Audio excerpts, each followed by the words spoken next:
World War II, the largest, most brutal conflict of all time. One of the most horrific aspects was the advent of the suicide bomber, the kamikaze.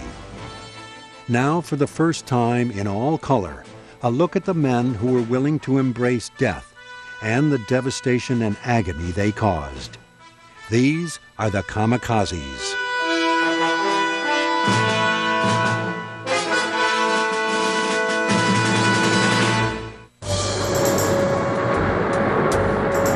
Every time one country gets something, another soon has it. One country gets radar, but soon all have it. One gets a new type of engine or plane, then another gets it. But the Japs have got the kamikaze boys, and nobody else is going to get that, because nobody else is built that way. Captain John Thatch, Operations Officer to Admiral McCain. By January 1945, 100 American ships were sunk or damaged, including 2 escort carriers sunk, 9 larger carriers damaged, 5 battleships damaged, and there had been 4,000 American casualties. All of that damage was done by 400 Japanese suicide bombers aided by 100 escorts. Was the worst yet to come? The answer to that question would be yes.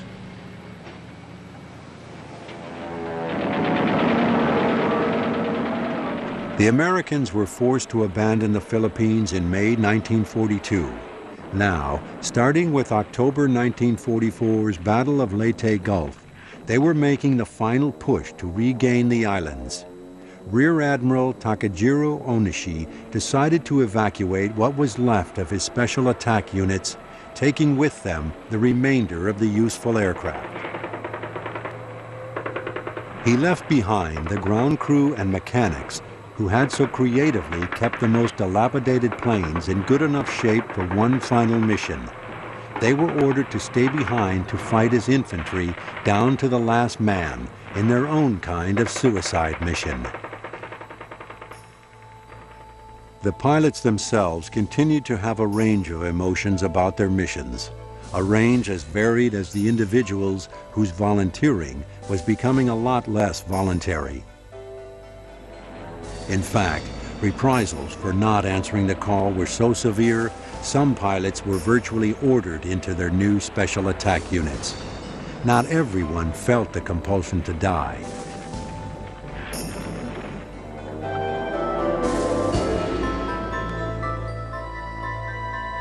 But the motives of each pilot were complicated. The vast majority were quite sane. They were doing their duty.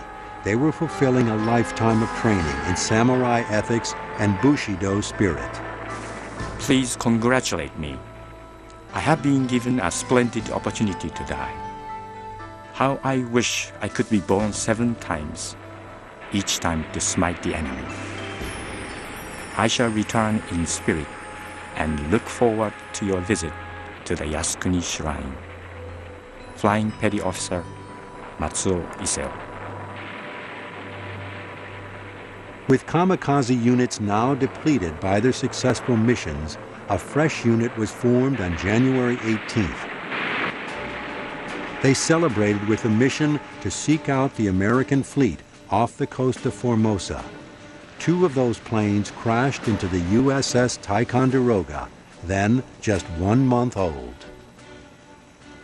The ship was only saved by the quick thinking of its damage parties as directed by Captain Dixie Kiefer. He purposely flooded the port side. The tilt helped put out the fires. After a busy January, U.S. military planners used a momentary lull in the hostilities to rack their brains about how to counter the suicide plane development. With the Philippines more or less under control, Admiral Halsey withdrew his carrier fleet from the area as he tried to piece together a solution. Even after 4 months of devastating attacks, the only effective defense the U.S. Navy utilized was shooting at the incoming planes until they disintegrated.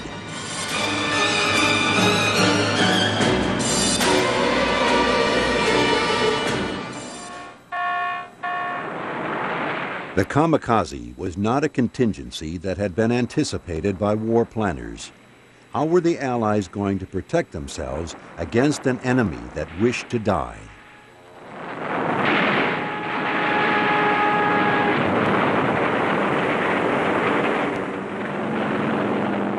The first line of defense were the CAPs, or Combat Air Patrols, launched in an attempt to find the enemy before the enemy found them. CAPs were groups of carrier-based fighters whose purpose was to seek out any threats before they found the fleet. The Allies began to see the two main methods of both high and low altitude kamikaze attacks. So the patrols flew in groups that watched the skies from 3,000 feet to 25,000 feet.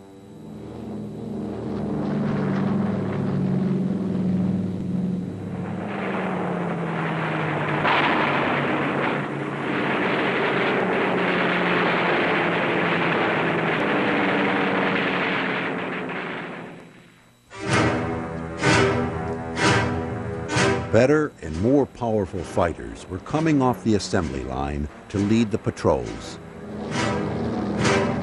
These planes were built to match the speed of the Zeros and soon dominated the air.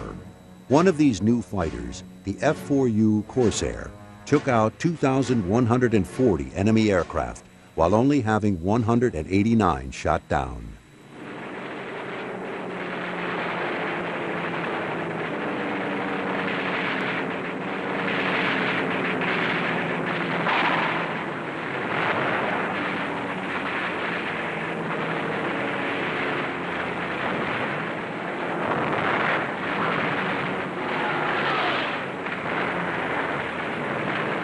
Squads had nicknames like the Big Blue Blanket for the color of the aircraft, which would cover and protect from the skies above.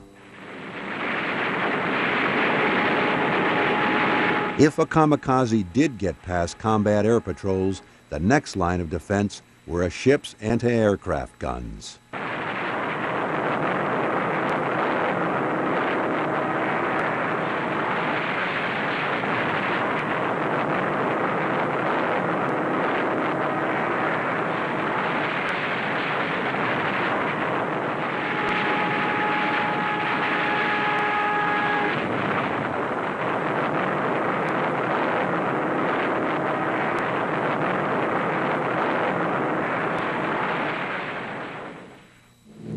When enemy aircraft were in their sights, the Allies let loose with all they had. One of the most important advancements in the Allies' defense against kamikaze attacks was the development of the Variable Telemetry Fuse, or VT fuse, but to many it was really known as the funny fuse. The VT fuse was in essence a miniature radar that was placed in the anti-aircraft ammunition of the 5-inch guns. A shell equipped with a funny fuse would explode when its signal indicated there was an airplane in lethal range. The effect of the VT fuse was undeniable.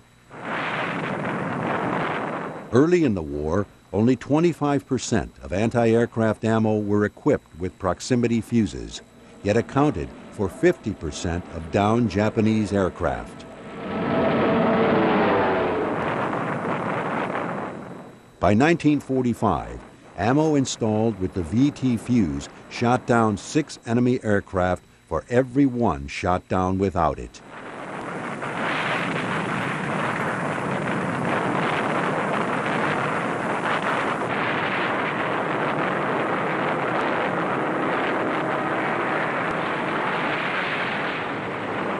But even with an advantage like the VT fuse, the kamikazes were not deterred from completing their missions.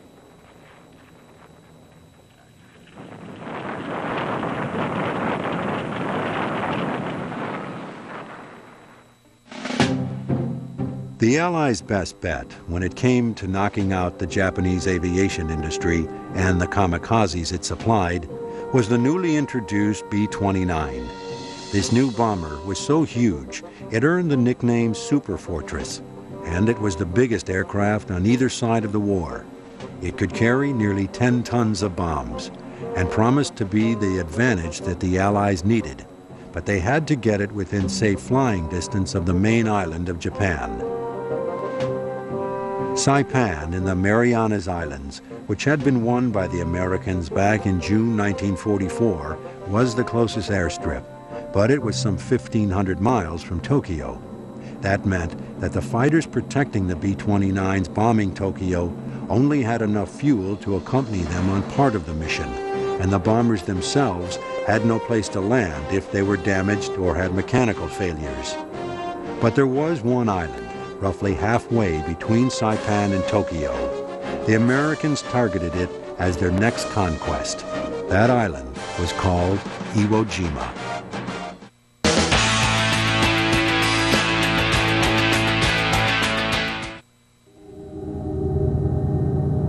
True stories. Life or death decisions. Our chances for survival were 0. I crawled through the snow to find help for my starving wife and baby. The will to survive is instinctive. The choices are not. I Shouldn't Be Alive. Premieres Monday, February 20 on Discovery Channel.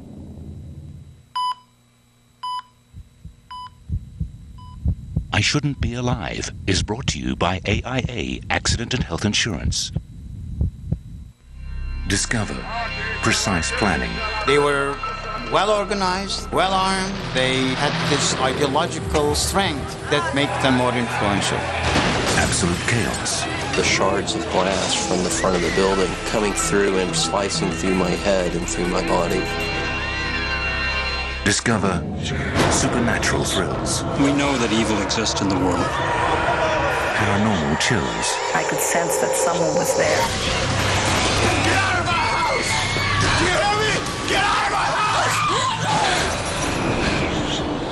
Discover the will to survive. And I can feel the power of the river. I cannot breathe. I feel I'm dying. The ultimate sacrifice. Deep down, we both knew that it was the only thing we could really do. Discover the human limit. A city congested with urban sprawl undertakes a $400 million miracle of construction to eradicate a major highway, excavate an ancient stream, and engineer a slice of nature into the heart of this concrete jungle. Man-made marvels, soul-searching. Tomorrow night on Discovery Channel. How did a continent that's dry and hot end up being surrounded by an ocean of jewels? Wild Australasia, tomorrow night on Discovery Channel. The dramatic final 60 minutes that changed reality. The countdown is back. 0 Hour. New episodes tonight on Discovery Channel.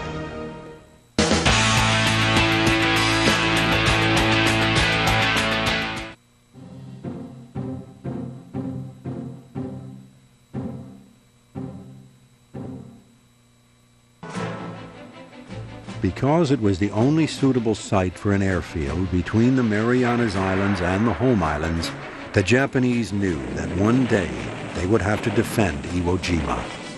Since the beginning of hostilities, they fortified it with a network of caves and bunkers, the likes of which the U.S. Marines had never seen. On February 19, 1945, the invasion of Iwo Jima began. Facing the Americans were more than 20,000 dug-in Japanese soldiers. No more than 200 would survive to tell the tale. Though there was a slim chance of survival, these last-ditch efforts were their own kind of suicide mission.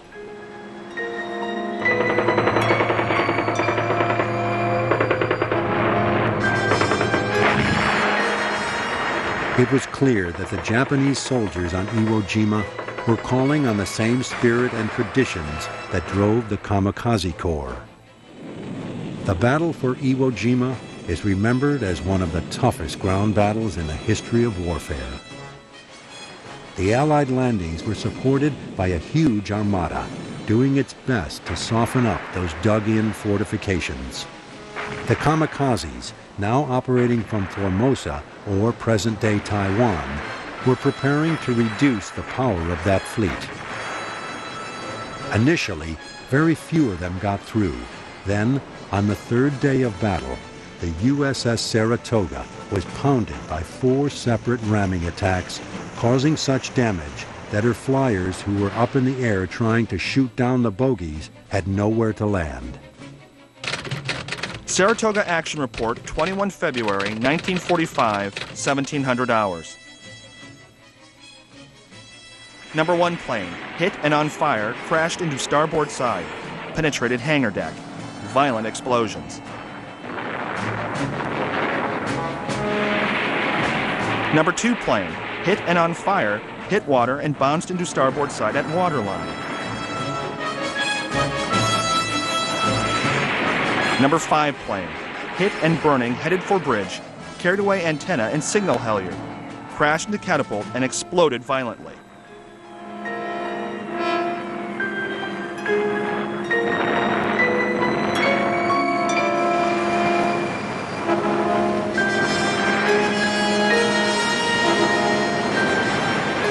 Number 6 plane, hit and crashed into airplane crane on starboard side.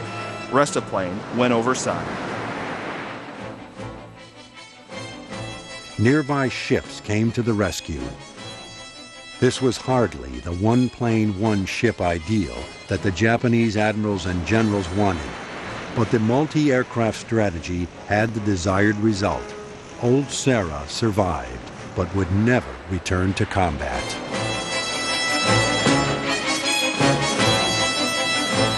On the same day, an escort carrier, the USS Bismarck Sea, was sunk by 2 kamikazes.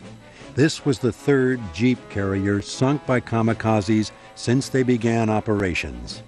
These baby flat tops were only around 500 feet long, compared to the 900-foot Essex-class ships like the Franklin, the Intrepid, and the Hancock.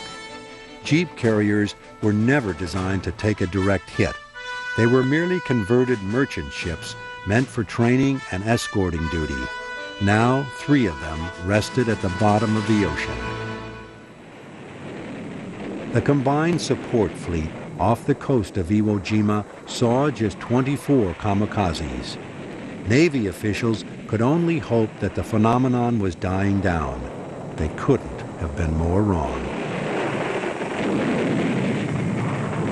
Though the losses to the Navy support ships numbered into the hundreds, they paled in comparison to casualties on the island, where 6,000 were killed and another 17,000 were injured.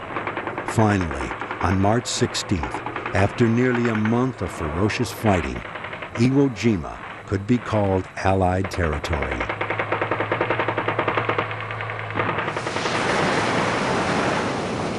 As the island hopping entered a brief quiet period, some of the carriers were removed back to their base in the Caroline Islands, over 1,200 miles from Iwo Jima.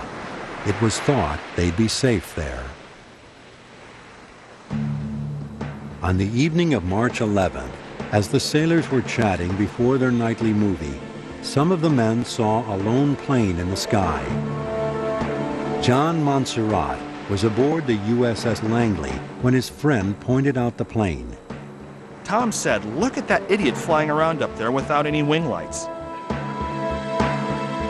That idiot, a fully armed kamikaze, dove his airplane and his bomb into the Randolph.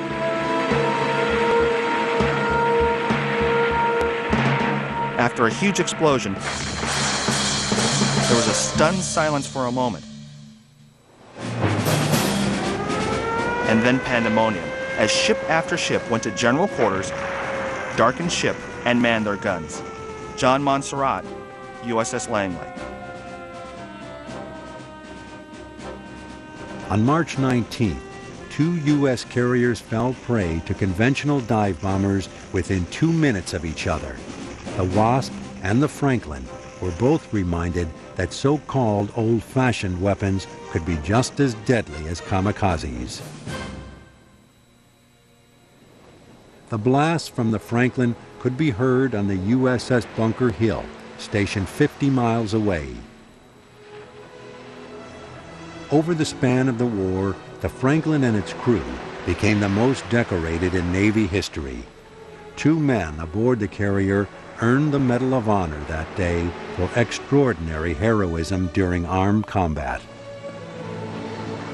One of them was Father Joseph T. O'Callaghan, seen here giving last rites. O'Callaghan earned the award by helping men find escape from within the smoky corridors and for directing the damage control efforts. His commander called him the bravest man I ever saw.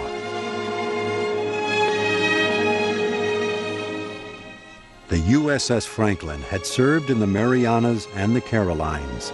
It had been the first carrier ever hit by a suicide bomber and later rebounded after an even more serious kamikaze strike during the Battle of Leyte Gulf.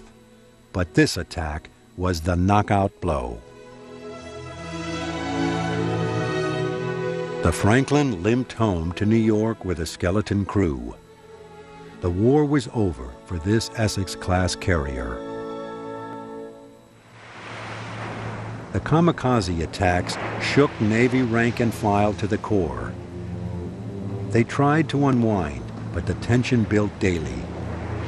Clearly, they were never safe from a ramming attack, even in port. But they had no idea what other innovations of warfare the Japanese military was concocting. As the Allies prepared for their next move, carrier planes from the 58th Task Force witnessed something that defied description over the Japanese home island of Kyushu. Some new kind of winged bombs were strapped to the bottom of Mitsubishi bombers. The Allies had no way of knowing at the time that this was the next escalation of the divine wind concept. What they were looking at was a true death machine.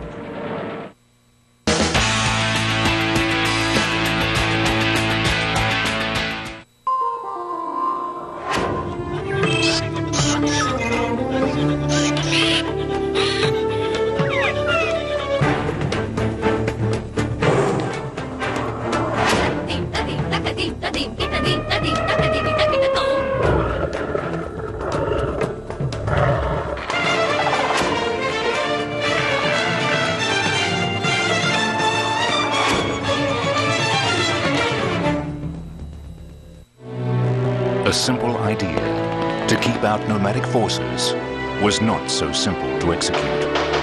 Limited by basic tools, challenged by harsh terrains, simple ingenuity overcame the odds. An ancient engineering feat with technology that is still in use today. Man-made marvels, the Great Wall. Tonight on Discovery Channel. This is a land of extremes and contrasts. A home to a diversity of wildlife. Where the most unique and weirdest animals and plants live in some of the toughest but most beautiful landscapes imaginable. Wild Australasia. Tomorrow night on Discovery Channel. As the world held its breath, the president of Iraq was hunted down. I'm not going to forget that moment. The way Saddam looked when we pulled him out. The last 60 minutes that led to the incarceration of the Butcher of Baghdad. Zero Hour, capturing Saddam, premieres tonight on Discovery Channel. We're ready, crew. What's better, a Ferrari or a Porsche? That's a smile on my face. A Ducati or a Y2K? Why would you put a jet engine in a motorcycle because we can. A Spitfire or a Mustang? Ferociously fast. Will you agree with our panel of experts? Awesome. Legend. Number one. As they have the final word on the greatest machines ever built. The Greatest Ever. Thursday nights on Discovery Channel.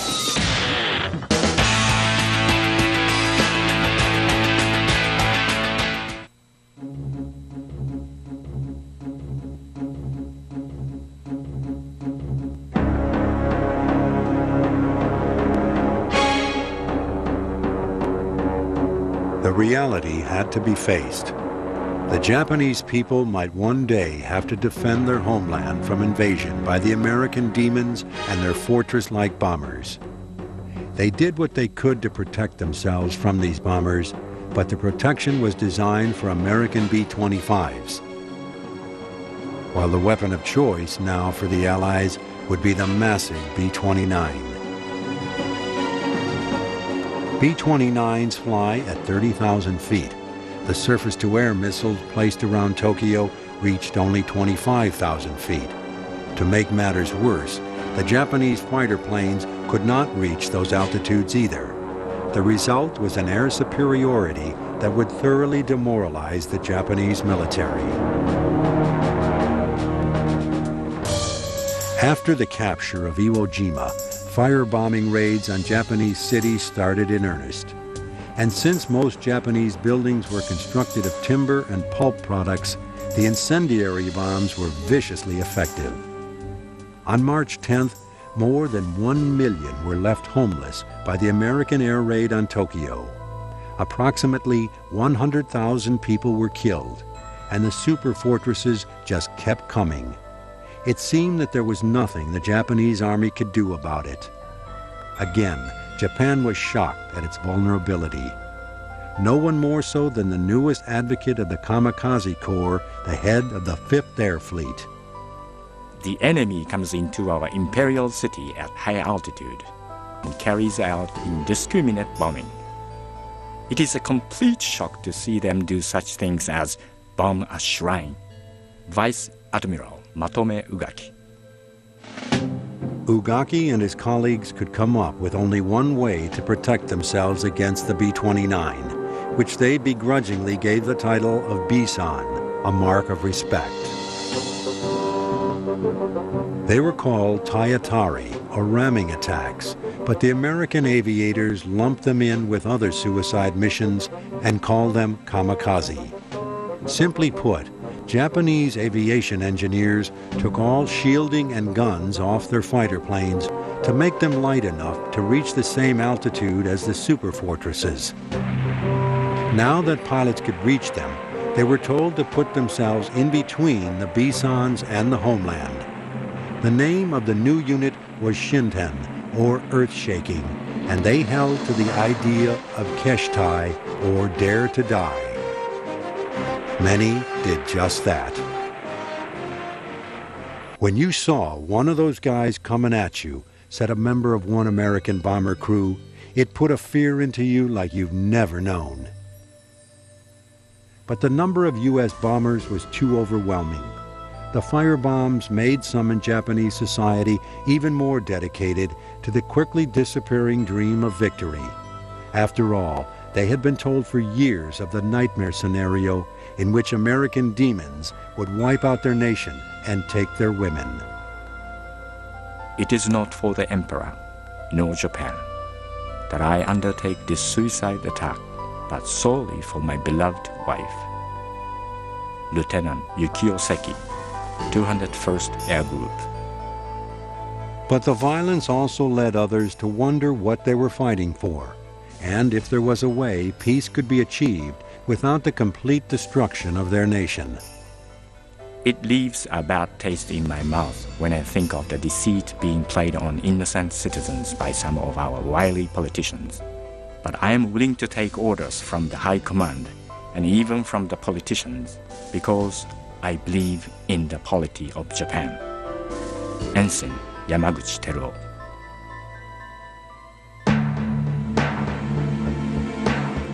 At the same time, the Japanese developed a new chapter in suicide weaponry, the Oka, or cherry blossom bomb.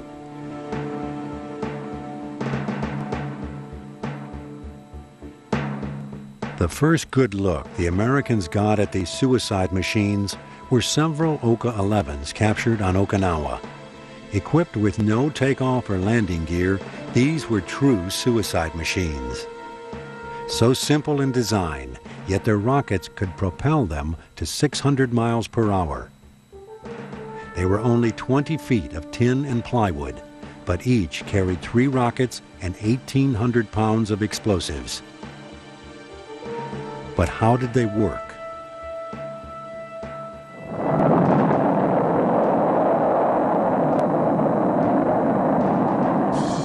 Germany had startled the world with their V-1 and V-2. The German buzz bombs were used to amazing effectiveness against Britain, but they were blind bombs.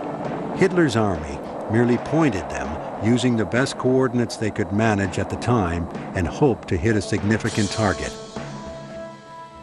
The Nazis weren't completely satisfied with the devastation and thought, what if a rocket bomb could be steered? The Japanese were impressed with the technology that their Axis power friends were sharing with them, and they took it one step farther. The Allies may have called the Japanese rocket-propelled weapon the fool's bomb, but it was chillingly clever. The idea was that the Oka rode below a Mitsubishi bomber, which the Allies named the Betty bomber. When the bomber approached the target, the pilot, part of the specially formed Thunder Gods unit, would climb down to the plane through the bomb bay. He would then speed toward the intended ship, with no other way to land but to crash. The speed was so blindingly fast that gunners hardly had a chance to aim. On the day this footage was shot in March 1945, U.S. flyers noticed winged bombs underneath the Bettys they were attacking. They had no way of knowing they were suicide planes. All of the Bettys were shot down before they could release their payload. But the Okas would be back the following month to play a part in the sinking of an American destroyer and damaging a few other ships. Still, the Thunder Gods never truly had the opportunity to display what their powerful weapons could do. Also being constructed during this time were the Shin-Yo, or ocean-shaking boats, small vessels originally designed to drop depth charges alongside offshore ships. The people steering the craft had a narrow margin of escape. As the war got more and more hopeless, the kamikaze concept spread to other kinds of vessels, even these small boats powered by automobile and truck engines. The bows of these boats were loaded with explosives. They were meant to ram invading vessels close to shore. A plunger mechanism was added to ensure a massive explosion upon impact. Another method of special attack was born. As with the kamikaze planes and Okas, the boat, the explosive, and the driver were one unit, one bomb.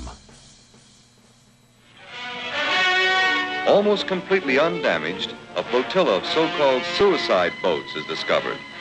When the Allies occupied Japan, they found hundreds of these boats, with evidence that many more were planned, all designed to thwart invasion of the homeland. It was more evidence of the government's commitment to preserving the Japanese spirit, even if it meant losing the Japanese people. Suicide attacks could be launched in many ways. These midget submarines were actually human torpedoes intended for a two-man suicide crew. They were called Kaiten, or heaven shakers. Various models were the five-man Kaiyu, called the Sea Dragon, and the Koryu, another tiny two-man sub. They were originally intended as stealth versions of their larger cousins, but by 1944, their conventional torpedoes were packed with hair-trigger charges, and the operators of the boats were instructed to simply ram them into their target vessel. Japanese I-boats like these were quickly converted into motherships for these new mini-subs. In addition to regular torpedoes, they could now release these human torpedoes as well. They would sneak into a suitable range without detection, then release their chitons for a guaranteed hit. The suicide subs made their debut in a spectacular fashion with the sinking of this oiler, the USS Mississinewa. Chiton also sunk another destroyer escort and damaged several others. Records show that the Japanese were gearing up to produce many more of these suicide subs for the inevitable invasion of Japan. One can only wonder how much devastation they would have wrought. But the most incredible plan for a special attack was to take place off the coast of Okinawa. By the spring of 1945, the once proud Japanese Navy had been reduced to a handful of ships, with precious little fuel left even to operate them. The admirals of Japan hatched an idea to stave off the inevitable invasion of Okinawa, the logical stepping stone to the home islands of Japan. The plan was to send 10 ships, virtually all that was left of the fleet, on a suicide assignment. Included would be the pride of the nation, the Yamato, the largest battleship ever built. The plan was to beach the Yamato. All 2,498 sailors aboard would man the guns until, one by one, they were all silenced. The crewmen never got a chance to display their Bushido-driven valor in combat. On the way to its date with destiny, the fleet, including the noble Yamato, met torpedoes launched from carrier planes of Admiral Mitcher's fabled Task Force 58. Mitcher's men were battle-hardened after involvement in every major action since the Marshall Islands in January of the previous year. It took a concerted effort from all of them to sink the mighty Japanese battleship. Perhaps Admiral Onishi was right after all. The Yamato might have done more good melted down and used for scrap to build airplanes. Gone with the Yamato was the hope for an easy victory at Okinawa.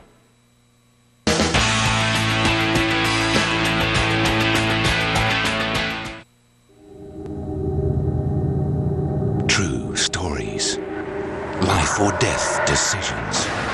Our chances for survival were 0.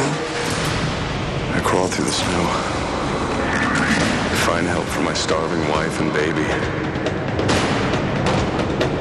The will to survive is instinctive. The choices are not. I Shouldn't Be Alive. Premieres Monday, February 20 on Discovery Channel.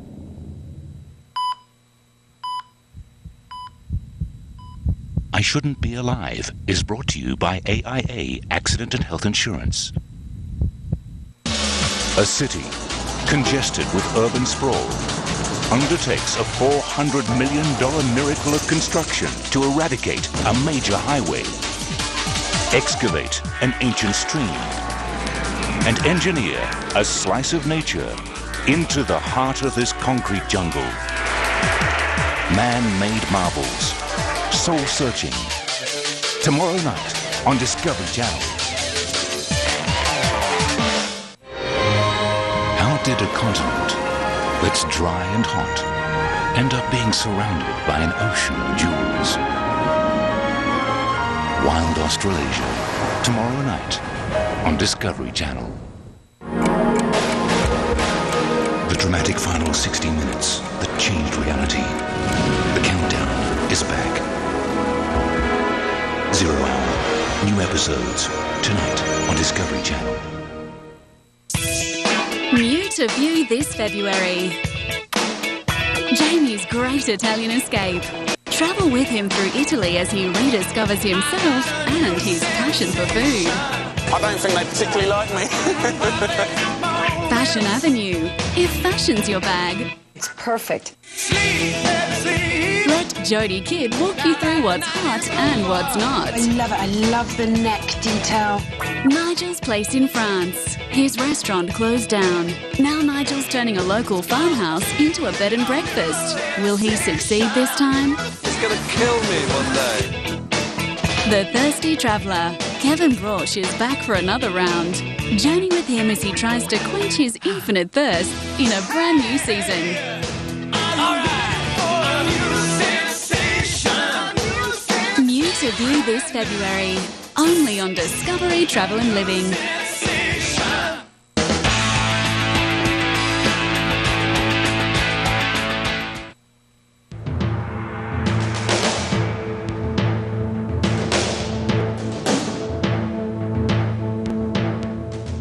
On the island-hopping campaign toward the Japanese main island, Okinawa was the next logical place for the U.S. to strike. Both sides knew it. It was the largest island in the closest island chain to Japan proper. The Americans would need that springboard for final victory. At the time of the initial landings on April 1st, 1945, 155,000 men were deployed in Operation Iceberg. By the end of the battle, some 300,000 American troops were committed to the vicious fighting. Waiting for them were 120,000 dug-in Japanese troops, 5 times as many as had so skillfully defended Iwo Jima. Supporting the Allied invasion was the largest fleet ever assembled. More than 1,200 ships of all kinds participated, including the contribution of the British fleet. To the Knights of the Divine Wind, this was an irresistible target.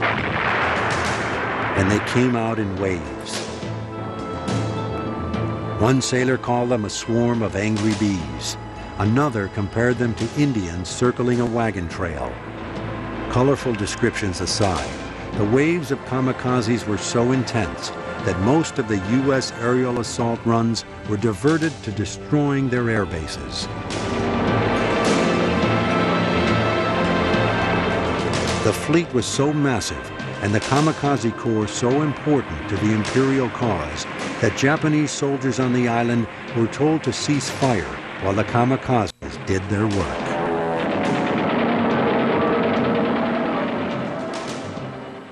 In this final year of the war, Admiral Mark A. Mitcher was the leader of the fast carrier group Task Force 58. Considering the kamikazes' love of destroying flat tops, that was a dangerous position to hold. Early in the battle, the well-liked Mitcher decided to make the Bunker Hill his flagship. He was often on deck in his famous baseball cap. On May 11th at 10:04, he got an up-close look at the hazard that his sailors had been dealing with for months. A Zero sneaked past a combat air patrol and smashed into 34 planes on the deck of the Bunker Hill. Less than a minute later, a Judy smashed through the aft flight deck. The whole thing happened less than 100 feet from where the Admiral was standing. The Bunker Hill would go on to fight another day, but 353 of its men, including 13 from the Admiral's staff, wouldn't.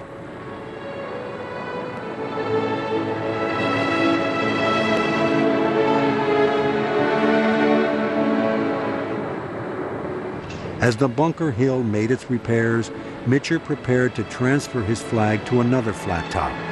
His entire quarters had been destroyed, along with all of his records. Here we see the Admiral and the surviving members of his staff boarding the USS Enterprise, hoping to command from this vantage point. But just 3 days later, the Enterprise fell into the sights of 28 enemy aircraft. One of them got through the ack-ack fire to hit smack into the middle of the ship. Legend has it that while all around him hit the deck, Mitcher was on his feet for the entire affair. Although the old lady sustained relatively light casualties, the physical damage was severe. She had fought in every major battle in the Pacific theater, but this was the last day of the war for the Big E. For his part, Mitcher transferred once again, this time to the USS Randolph, which had taken its own lumps that fateful night at Utilly back in March, when all hands went to general quarters instead of the nightly movie. He had more reasons than ever for pleading with the Pacific commander to finally get rid of those kamikaze air bases. With still no tangible way to repel the aerial kamikazes, the commander-in-chief for the Pacific Theater, Admiral Nimitz, conferred with other high-ranking officials and even put out a call to everyone in the fleet for ideas on how to reduce the menace. Someone, although history does not know exactly who, came up with the picket defense. It involved sending smaller craft, destroyers and minesweepers ahead of the fleet in the hopes of picking up the kamikazes on radar before they hit the main fleet and the Navy's precious aircraft carriers.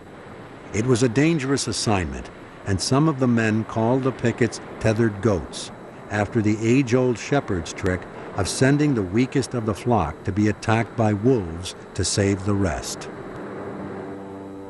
Indeed, the desperate kamikazes, wanting to do anything to avoid returning home to face the shame of failure and the prospect of preparing once again to die, descended on these smaller craft with a vengeance.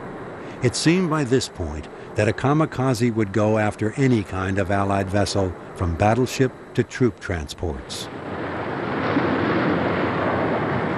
Although the picket defense worked, the casualties were high, as were the numbers of sinkings.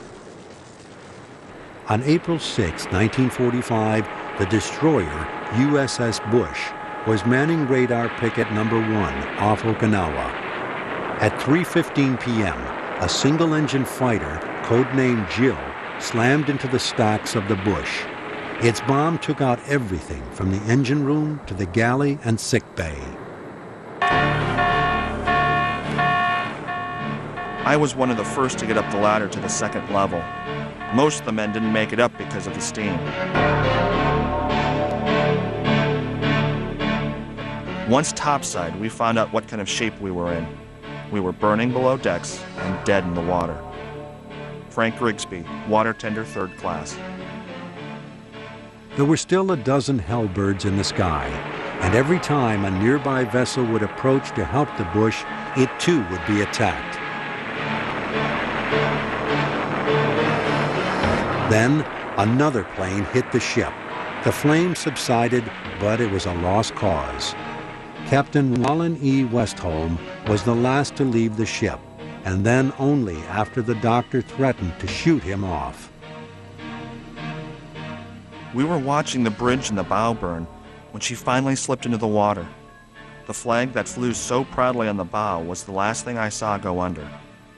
I cried. James Oakey Reeder, USS Bush.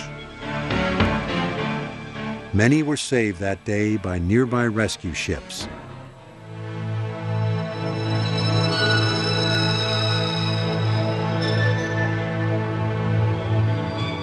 It took 2 months to neutralize the deeply dug-in garrison of soldiers at Okinawa.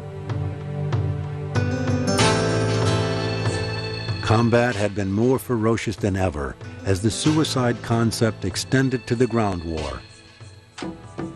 Human bullets, soldiers with explosives strapped to their bodies took out tanks. Again, there seemed to be no defense against someone bent on sacrificing himself. The Japanese people braced for the invasion of the homeland. Ordinary civilians were being organized into their own suicide brigades, while the entire military was put on notice to convert to special attack duty. Leaders envisioned a force of nearly 100 million, all willing to kill themselves in the effort to repel the invaders. Radio Tokyo boasted that the sooner the Americans attacked, the better. With victory so distant and devastation so near, the Emperor's subjects continued to fight. Even if we are defeated, the noble spirits of the Kamikaze Attack Corps will keep our homeland from ruin. Without this spirit, our nation would cease to exist. Admiral Takijiro Onishi.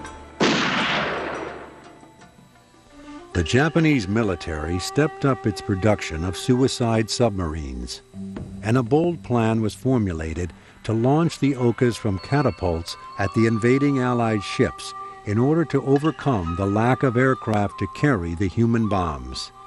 And still, aerial kamikazes continued to strike. Through June and July, they attacked any ships they could reach.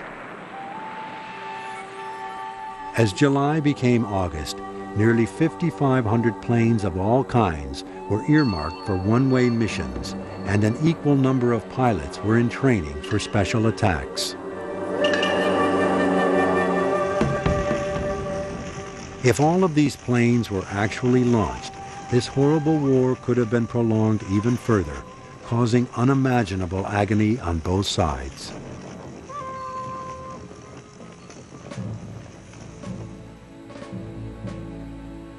Some historians believe that the prospect of widespread ramming attacks directed against an invasion of the main Japanese island contributed to President Harry S. Truman's decision to unleash the atomic bomb.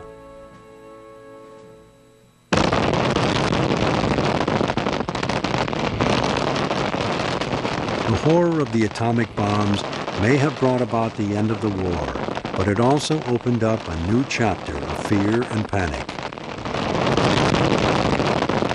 The West could not understand how the military could organize suicide bombers against military targets.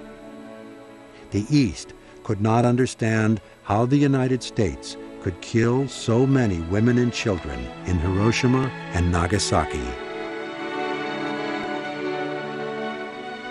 On August 15, 1945, the impossible happened. The voice of the sacred crane was heard for the first time by his subjects. The emperor made a radio address informing Japan that he was ready to call a halt to the war. His subjects had been prepared to fight to the end, and now they were giving their country to their mortal enemy. Hundreds committed suicide so as not to face the dishonor. After hearing the emperor's words, Admiral Ugaki, the revered head of Japan's Fifth Air Fleet, boarded a plane in search of the enemy and implored his pilots to carry on with the struggle. He was never heard from again. Harakiri was the samurai's way of avoiding shame through ritual suicide. In the final days, Harakiri was invoked by the father of the kamikaze. Exhausted, Admiral Onishi, father of the divine wind, followed the men he directed to death. Finally, peace came with the signing of formal terms of surrender on September 2, 1945. The solemn ceremony took place aboard the battleship Missouri, which had shrugged off kamikaze attacks herself. Since then, the two countries have become allies. The era of the kamikaze seems a nightmare dreamt long ago. A poem by Admiral Onishi, the architect of the Japanese Special Attack Corps, says it all. In blossom today, then scattered. Life is so like a delicate flower. How can one expect the fragrance to last forever?